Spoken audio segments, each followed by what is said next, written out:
And the coalition is forging ahead with its proposed judicial reform legislation as the Knesset's Constitution, Law and Justice Committee, headed by MK Simcha Rothman, convened Sunday to discuss the so-called override bill. The move comes as some 100,000 Israelis gathered Saturday night for the 8th consecutive week in spots across the country for protests against the planned reforms.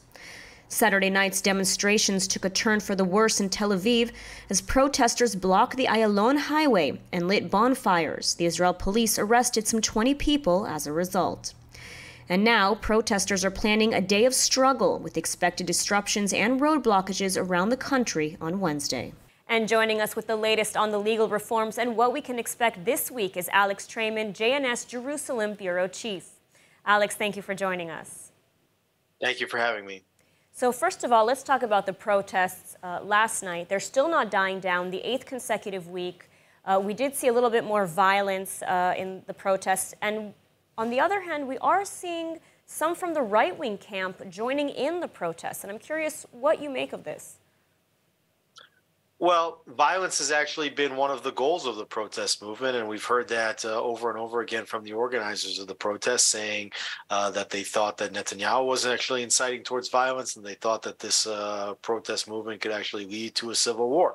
So I'm not surprised to see this elevating towards violence. Unfortunately, we're not hearing too many responsible comments from the leaders of the protest saying that we want it to be civil and not violent, although we did hear former Prime Minister Ehud Barak now calling for civil disobedience. But certainly the left wing is trying to bait the right wing into violence, and who knows where that can spiral if this doesn't get under control.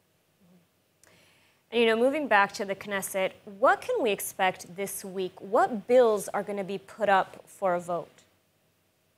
Well, one of the more interesting bills that's been put up is a sort of notwithstanding clause that would give the Knesset the ability to state that a specific bill or piece of legislation that it passes is not applicable for any sort of judicial review. It's another way of trying to bypass the Supreme Court's ability to overturn Knesset legislation.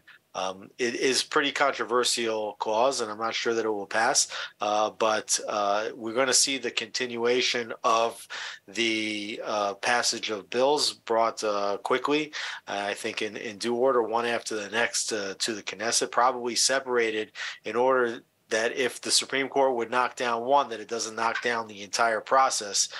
So that's why you're seeing these bills separated. But the Justice Minister, Yariv Levin, has stated that he wants to see the entire judicial reform package completed before the end of the current Knesset session, which ends around the Passover holiday. And we did see, though, some concession from the coalition. MK Simcha Rothman announcing that he's made some amendments to the override bill, easing some of the more controversial aspects of it. What can you tell us about that? Well, the override is the most controversial of the bills because it requires just a simple majority of 61 to overturn legislation, and this can be weaponized either by the current coalition or by any future coalition, whether it's the right or the left. You don't want to see a simple coalition be able to overturn any judgment made by the court.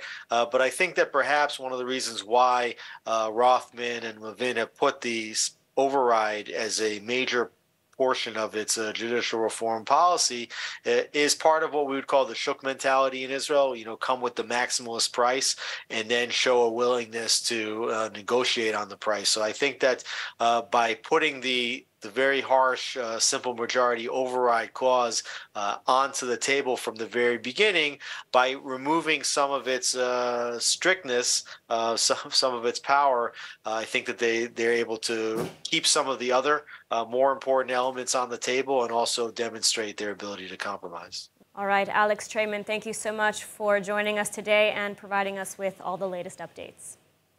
Thank you so much.